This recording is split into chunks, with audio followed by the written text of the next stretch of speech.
When you mix 3 different breeds into one dog, what should the groom actually look like? A Cavapoochon combines traits from a Cavalier King Charles, a Bichon Frise, and a Poodle. But the question is, which characteristics should you highlight and which should you hold back on? So let me show you how I approach it. Here you groom you. Is it time? First things first, we start with the bath. Let's get her nice and clean. I'm just going to give Ruby a little banana facial treatment. Front, along her muzzle. And then you get a little massage, let it sit for a little bit.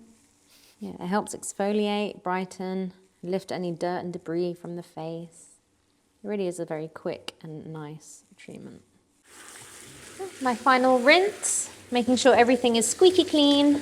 No residue of shampoo or conditioner left on, as that will impact our groom. Her hair will be greasy, could be irritating to the skin. Comfortable? Good girl. Stop.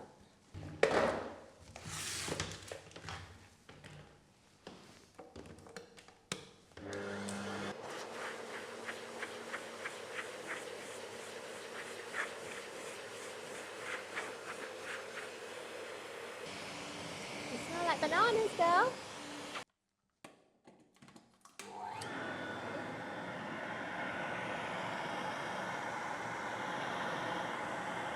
Ruby has been fluff dried and combed and she's looking beautifully fluffy. Let's talk about grooming her now. Ruby is a mix of 3 different breeds. So she is a Cavapoochon, making up the Cavalier King Charles, a Poodle and a Bichon. So when looking at a mixed breed, I kind of think in my head of all the breeds that they make up the dog and think, what are their breed standards? What does she or the dog that I'm looking at look like? How I can make her look good. We've been grooming Ruby since 2024. She has had different lengths, but right now she is a blade. So we're using a number 4 blade on her body, and then we are clipping her legs with a yellow comb attachment.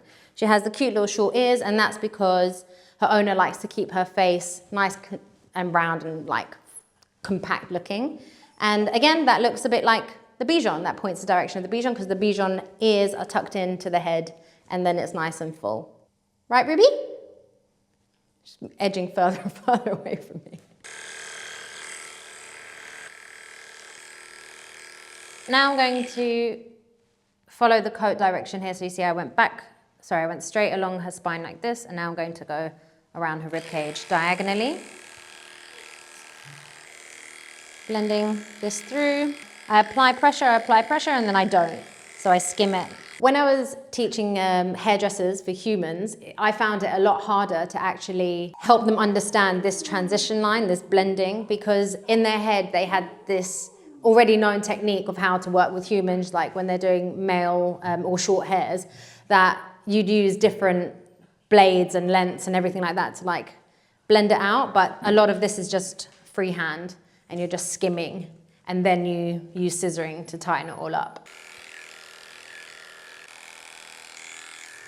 Next up is her legs. Hold from the top of the hock so I can clip it.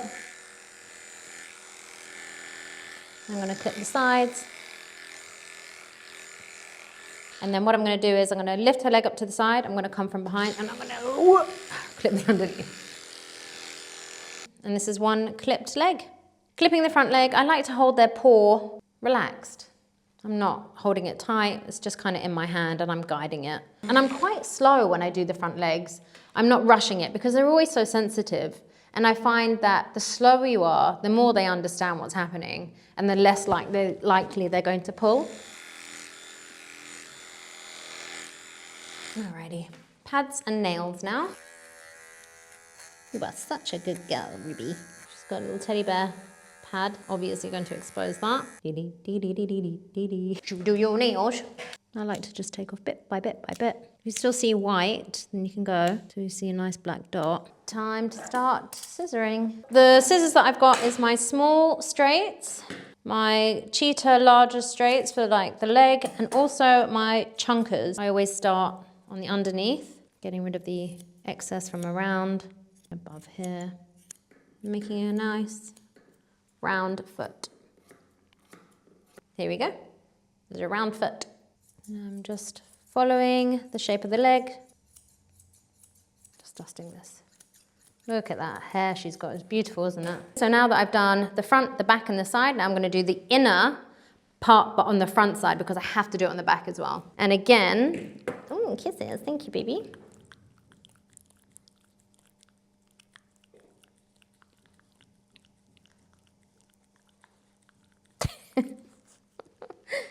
Thanks. So I'm just going straight down, again, taking off the same amount, if not a tiny bit more. And then I have to do the back side here. Here we go, this is Ruby's finished back leg. After I've clipped it, I haven't taken any length off, it's just to neaten and make it look beautiful. So I'm gonna do all 4 legs and then I'll show you her head. I don't know about other people, but I cannot groom a head with a neck noose on. It completely throws off my eyes. I'm going to do the top of her head in a lilac and clip her ears in orange, trim them to the leather, corner of the eyes, round face, and keep her eyelashes.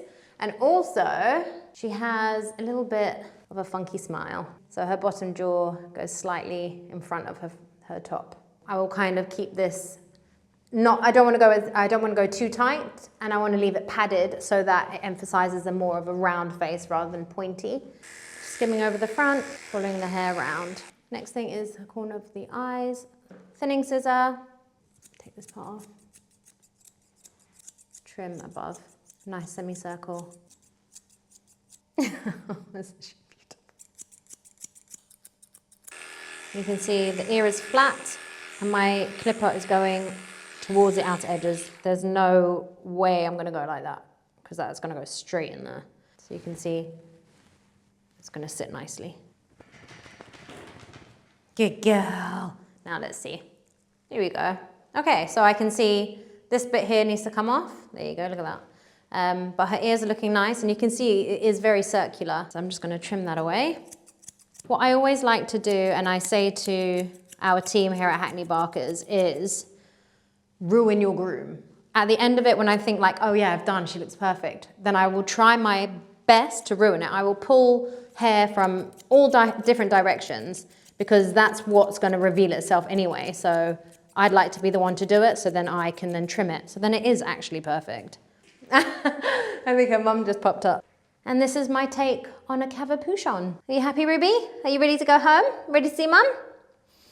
I hope that you have enjoyed. And we'll see you, and we see you next week. Say bye.